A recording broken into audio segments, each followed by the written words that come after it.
Hello friends, आज मैं आपके साथ बात करने वाली हूँ इग्नू बीएड के ऑफ़र लेटर से रिलेटेड एंड रिक्वायर्ड डॉक्यूमेंट्स। ये दो टॉपिक आज जो है हमारी रहेंगे।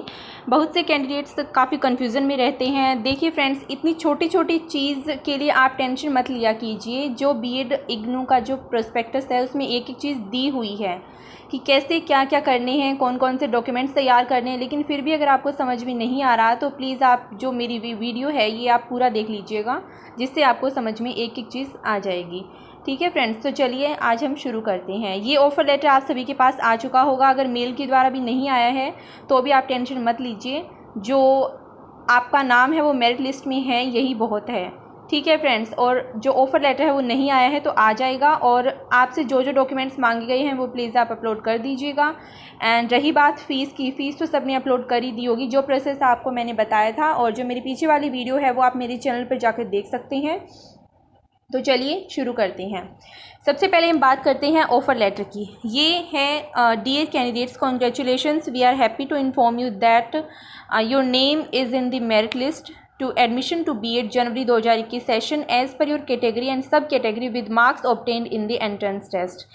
ये जो लाइन लिखी है इसका मतलब है कि अगर आपके पास ऑफ़र लेटर आया है तो सभी को जो है, सभी के ऑफ़र लेटर में ये वाली ऊपर वाली दो लाइनें हैं, ये बिल्कुल मिलेंगी। ठीक है फ्रेंड्स, तो इसका मतलब मैं आपको बता देती हूँ कि इनका कहने का मतलब है कि जो मेरिट लिस्ट में है वो आपका नाम आ चुका है। ठीक है, और जो कैटेगरी है, सब कैटेगरी, उनके हिसाब से और जो मार्क्स आपने लिए हैं पेपर में उसके हिसाब से जो है आपका नाम जो है वो मेरिट लिस्ट में है। फर्स्ट पॉइंट है, you will be required to upload the following documents and programme fee of 55,000। The link for documents uploading and payment of fee will be shared separately with you very soon. इसमें कहा गया है कि जो नीचे required documents, ये देखिए ये डॉक्यूमेंट्स की लिस्ट है, वो अगर आपको अपलोड करनी है, अगर आपने अपलोड नहीं की है तो आपके पास मेल आया होगा, वो उस लिंक पर जाकर आप अपलोड कर दीजिए। ठीक है, और दूसरी बात जो है वो डॉक्यूमेंट्स की बार बार एक ही चीज़ आप पूछे जा रहे हैं कि डॉक्यूमेंट्स कब अपलोड करने। जब आरसीज वालों को ज़रूरत होगी तो अपने आप आपसे डॉक्यूमेंट मांग लेंगे। और जो आपका ऑफ़र लेटर आया है वो इसी के आधार पर आया है कि आपने जो है एंट्रेंस टेस्ट के समय जो है फॉर्म भरा था उससे पहले, तब आपने अपलोड किए होंगे डॉक्यूमेंट्स, तो उनके हिसाब से ये चीज़ें आपसे नहीं मांगी गई हैं क्योंकि उनको ज़रूरत नहीं है। मेल तो मेरे पास भी आया है, मैं आरसी जोधपुर से हूँ, तो मेरे से भी कोई डॉक्यूमेंट्स नहीं मांगी गई हैं। अगर ऐसा कुछ होगा तो आपको जो है वीडियो के थ्रू जो है वो इन्फॉर्म कर दिया जाएगा। इसलिए आप प्लीज़ चैनल को सब्सक्राइब कर लीजिएगा ताकि किसी भी नोटिफिकेशन से आप वंचित ना रहें। दूसरा पॉइंट है इसका, you are advise to download B Ed prospectus. ये देखिए एक ही चीज़ प्रोस्पेक्टस की बात की जा रही है, यही मैं आपको बार बार बता रही हूँ कि आपको कुछ भी पूछने की ज़रूरत नहीं है। जो प्रोस्पेक्टस है बीएड वाला, इग्नू वाला, उसको आप ध्यान से पढ़ लीजिएगा, आपकी सारी जो शंकाएँ हैं वो दूर हो जाएंगी। From the following link and read all the details including electives courses. ये आपको जो है लिंक दिया गया है, इससे आप प्रोस्पेक्टस डाउनलोड कर लीजिएगा। Please download the following documents from IGNOU regional centre Jaipur website. ये देखिए कैंडिडेट्स मुझसे पूछ रहे थे कि इस जो पॉइंट है इसका मतलब क्या है। इसका मतलब सिंपल सा है, कुछ भी ज़्यादा सीरियस होने की ज़रूरत नहीं है। ये डॉक्यूमेंट्स आप आरसी जोधपुर से साइट से भी डाउनलोड कर सकते हैं एंड ये सेम डॉक्यूमेंट्स जो है आपको प्रोस्पेक्टस में दिए गए हैं, एक एक चीज़। ठीक है, उसके बारे में है। Certificate to provide facilities of practical work including internship, ये एनेक्सर 1 है। ये देखिए नीचे जो है ये देखिए नीचे जो है एनेक्सर 1 है। ये वाला प्रोस्पेक्टस में भी ये सेम दिया गया है, थोड़ा सा फॉर्मेट अलग है लेकिन ये भी दिया गया है। लेकिन आपने वो भी अगर डाउनलोड करके बनवा लिया है तो भी काफ़ी सही है, ऐसा इसमें कोई भी दिक्कत नहीं है। ये आपको डाउनलोड करने की ज़रूरत नहीं है अगर आपने प्रोस्पेक्टस से डाउनलोड कर लिया है तो। ठीक है, नेक्स्ट है आपका, प्लीज़ नोट द फॉलोइंग।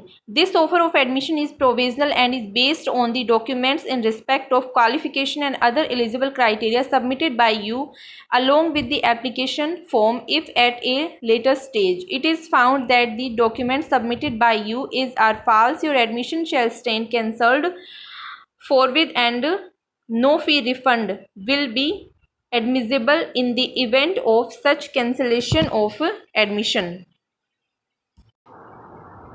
तो देखिए, ये जो 4th नंबर पॉइंट है, इसका मतलब मैं आपको समझा देती हूँ कि ये ऑफ़र लेटर जो आपको मिला है वो आपके जो डॉक्यूमेंट्स है वो वेरीफाई करने के बाद जो आपने अपलोड किए थे एंट्रेंस टेस्ट से पहले जो फॉर्म भरा था उसमें, उसके बेस पर ही आपका जो है ऑफ़र लेटर आपको मिला है। और ये डॉक्यूमेंट्स अगर इनको ज़रूरत होगी तो दोबारा मांग लेंगी, जो अभी तक नहीं मांगे गए हैं, और आपको मेल के थ्रू जो है आपको जो मैसेज है वो मिल जाएगा। तो इसमें घबराने की ज़रूरत नहीं है, आप टेंशन मत लीजिए बिल्कुल भी।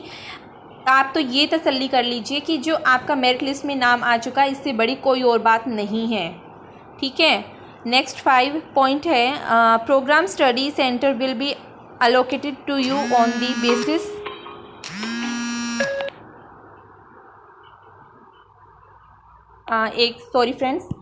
program study center will be allocated to you on the basis of your merit in the entrance test and choice of your preference, subject to the availability of the seats at the program study center. The university will allot you to PSC as per the availability of the seats. No request of change of study center will be entertained.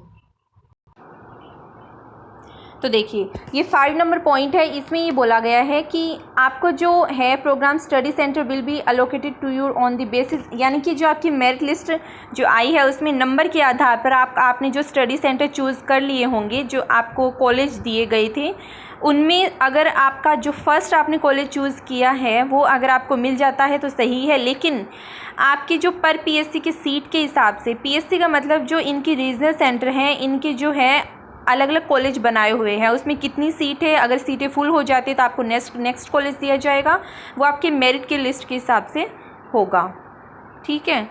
Next है, ये आपका हो गया with best wishes your truly, जहाँ से ममता भाटिया है regional director जिन्होंने भेजा है ये। अब नोट की हम बात करते हैं। All candidates are advise to check your email regularly for getting offer letter and other details. मैंने भी आपको ये बात बहुत बार बता दी कि आप बस अपना ईमेल चेक करते रहिए, उस पर आपको कोई ना कोई नोटिफिकेशन मिल जाएगा, और अगर नहीं आया है तो आ जाएगा, वेट कर लीजिए। Please pay the fee within 7 days after receiving the offer letter. आपको जो भी ऑफ़र लेटर मिला होगा उसमें जो है फ़ीस डिपॉज़िट करने की लास्ट डेट आपको दे रखी होगी, तब तक आपको फ़ीस डिपॉज़िट करनी है। In case of failing we will send the offer to the next candidate. अगर आप फ़ीस सबमिट नहीं कर पाते हैं तो आपका जो एडमिशन है वो कैंसिल कर दिया जाएगा, जो सीट है वो नेक्स्ट कैंडिडेट को दे दी जाएगी, ठीक है फ्रेंड्स।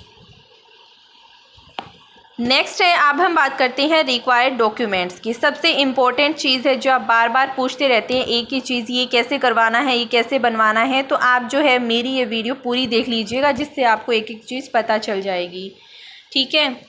रिक्वायर्ड डॉक्यूमेंट्स, फर्स्ट है high school and secondary, senior secondary marksheet and certificates. ये है आपके 10वीं और 12वीं की मार्कशीट और सर्टिफिकेट, आपको दोनों ओरिजिनल रखनी है। जब भी आपसे मांगे जाएं आपके डॉक्यूमेंट्स तैयार होने चाहिए। दूसरा है ग्रेजुएशन और post graduation marksheet and certificates. Graduation का तो कंपलसरी है ही, क्योंकि इसके बिना आप बीएड कर ही नहीं सकते।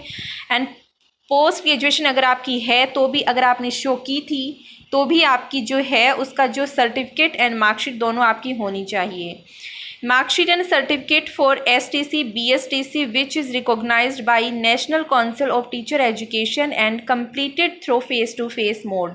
ये जो है आपका जो जहाँ से आपने BSTC करी है, चाहे प्राइवेट कॉलेज से करी हो चाहे गवर्नमेंट कॉलेज से करी हो, वो जो है आपकी उनकी मार्कशीट जितनी भी है आपकी 2 सालों की, अगर 4 है सेमेस्टर वाइज 2 है तो वो आपकी डिप्लोमा और जो मार्कशीट है वो आपकी तैयार होनी चाहिए।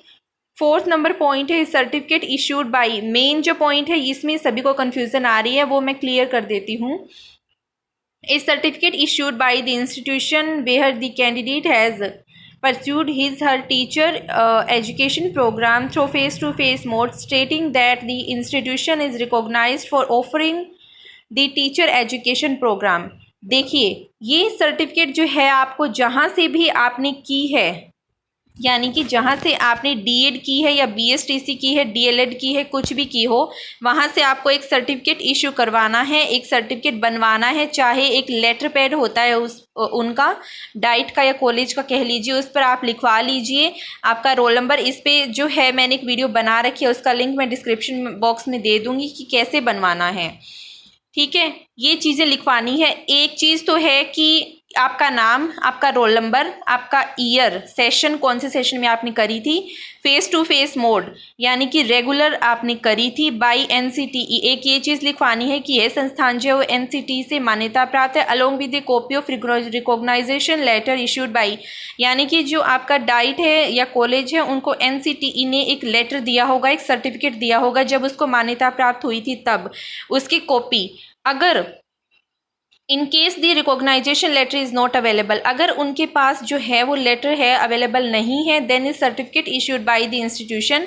आप उनसे जो है वो एक सर्टिफिकेट बनवा लीजिएगा जिस पर should contain the details of the letter number, यानी कि जो आपका जो सर्टिफिकेट जो उनको मिला था उसका जो नंबर होता है उस पर एक डेट मिलेगी, वो जो है वो recognisation approval for offering the teacher education programme through face to face mode by the NCTE. आप ये चीज़ लिखवा लीजिए, उसकी जो डेट है उसको कब मान्यता प्राप्त हुई और जो उसका नंबर है, ये चीज़ें बस आपको ये दो ही चीज़ बनवानी है। क्लियर हो चुका होगा। नेक्स्ट है 5 point, original certificate from the recognisation upper primary secondary higher secondary schools in provide facilities for practical work including internship. ये जो है आपका एनेक्सर ये दिया हुआ है, ये आपको आपके स्कूल के प्रिंसिपल हेडमास्टर से बनवाना है। इंटर्नशिप का जो है आपकी जो इंटर्नशिप होगी, एक चीज़ मैं ये भी क्लियर कर दूं, आपकी जो आपकी इंटर्नशिप है वो आपकी पीएस स्कूल में नहीं हो सकती। अगर आपका पीएस है, प्राइमरी स्कूल अगर आपका है, तो आपका जो सीनियर सेकेंडरी के प्रिंसिपल या पीओ होंगे आप उनसे जो है वो साइन करवा लीजिएगा और जो सब कुछ होगा वहीं करेंगे, आपके स्कूल से कुछ नहीं होगा। अगर आपका यूपीएस है या इससे भी ऊपर का है तो आप जो है अपनी हेडमास्टर या हेडमिस्ट्रेस से भी सर्टिफिकेट बनवा सकते हैं, उनके साइन करवा सकते हैं। ठीक है, प्लीज़ डाउनलोड इट। ये कोई ज़रूर नहीं है रीजनल सेंटर जयपुर वाला, क्योंकि नीचे इन्होंने फॉर्मेट दे रखा है। नेक्स्ट एक्सपीरियंस सर्टिफिकेट, अगर आप इन सर्विस टीचर हैं तो आपको एक एक्सपीरियंस सर्टिफिकेट बनवाना होगा। उसका फॉर्मेट जो है उसमें जो प्रोस्पेक्टस है उसमें दे रखा है, उसमें से आप बनवा लीजिएगा। नेक्स्ट है if you are offered seat under reserved category, अगर आपने एससी या एसटी कैटेगरी से फॉर्म भरा था और आप मेरिट लिस्ट में हैं, it is mentioned on the offer, it is your responsibility to enclose all certificate including caste certificate. आपका जो कास्ट सर्टिफिकेट जो है आपसे मांगा गया है वो आप तैयार रखिएगा and prove that you are eligible to admission under the category. अगर आप कैटेगरी का रिजर्वेशन लेना चाहते हैं तो आपके पास जो है वो आपका एससी या एसटी का कास्ट सर्टिफिकेट, रिजर्वेशन वाला सर्टिफिकेट आपके पास होना चाहिए। If relevant certificates are not submitted your admission is liable for rejection. अगर आपके पास सर्टिफिकेट अवेलेबल नहीं है तो आप प्लीज़ बनवा लीजिए, और नहीं है तो आपका जो है वो एडमिशन नहीं होगा। ठीक है फ्रेंड्स, ये चीज़ें इन्होंने दे रखी है। 8वां पॉइंट है OBC non creamy layer certificate along with the income certificate. ये देखिए, आपको ये चीज़ बता देती हूँ मैं, ओबीसी वाला जो सर्टिफिकेट है वो आपका सेंट्रल वाला होना चाहिए, स्टेट वाला नहीं चलेगा। इनकम सर्टिफिकेट भी आपका, अगर आप जो है इनकम सर्टिफिकेट, इनका कहने का मतलब है कि आप जो है अदर बैकवर्ड क्लास में आते हैं तो आपका इनकम सर्टिफिकेट भी होना चाहिए आपके पास सीट रिजर्वेशन के लिए। The candidate note older than 3 years, यानी कि ये 3 साल से अधिक पुराना नहीं होना चाहिए। And issued as per the central government, ये देखिए केंद्र सरकार द्वारा जारी किया जाना चाहिए। List should be in the format as given in the student handbook and prospectus of the BEd programme. The annual income should not exceed 8 lakh. ये जो है 8 लाख से ऊपर जो है वो आपकी पर एनम, यानी कि एक साल में 8 लाख से ऊपर जो है वो आपकी इनकम नहीं होनी चाहिए। And only the central list should be followed. ये आपको मेन चीज़, इसमें कुछ नहीं है। आपके पास जो है वो ओबीसी वाला सर्टिफिकेट होना चाहिए जो 3 साल से अधिक पुराना नहीं होना चाहिए। अगर नहीं बनवाया है तो प्लीज़ आप बनवा लीजिए, अभी भी आपके पास टाइम है, क्योंकि अभी तक कोई डॉक्यूमेंट्स नहीं मांगे जा रहे हैं। नेक्स्ट है certificate of physically handicap for claiming pH category. ये आपको जो है फिजिकली हैंडीकेप वाला जो कैंडिडेट्स है 40% डिसेबिलिटी उनका वो सर्टिफिकेट जो है वो बनवा लीजिए। यानी कि जो डिसेबिलिटी आप में जो फिजिकली की जो कमी है वो आपको 40% या उससे ऊपर होनी चाहिए। Certificate of economically weaker section and claiming EWS, यानी कि ये ईडब्ल्यूएस कैटेगरी वालों के लिए है, सभी को ये नहीं बनवाना होता है। अगर किसी ने ईडब्ल्यूएस कैटेगरी से सर्टिफिकेट फॉर्म भरा था तो वो इकोनॉमिकली वीकर सेक्शन वाला उनका जो है वो सर्टिफिकेट वो है जो फॉर्मेट है प्रोस्पेक्टस में दिया गया है वो आप बनवा लीजिएगा। सेंट्रल लिस्ट, यानी कि ये सेंटर से बनता है, सेंटर से होगा।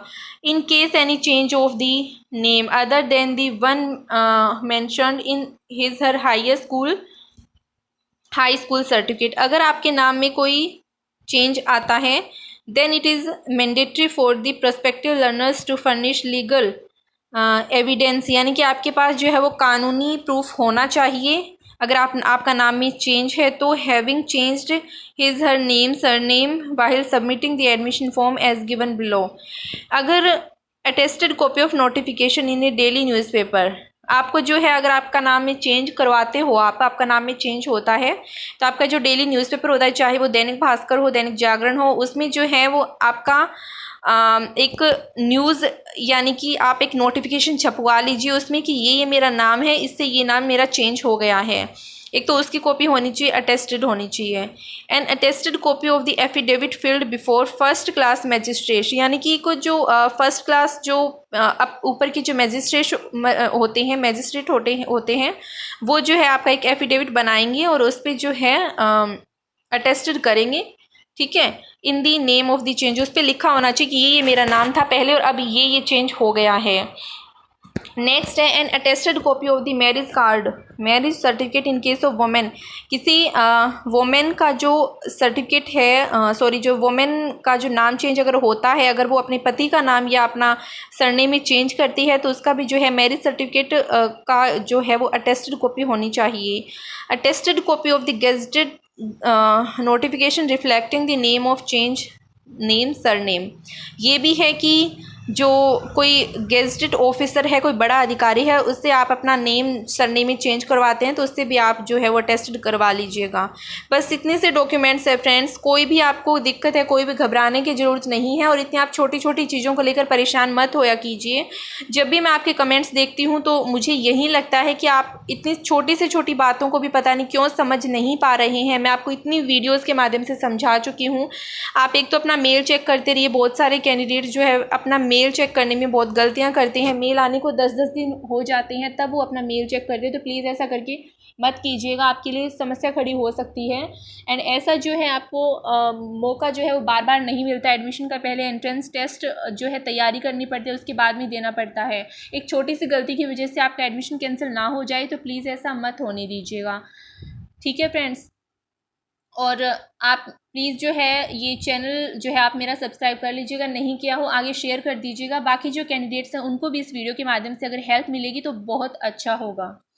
Okay friends, thanks to all.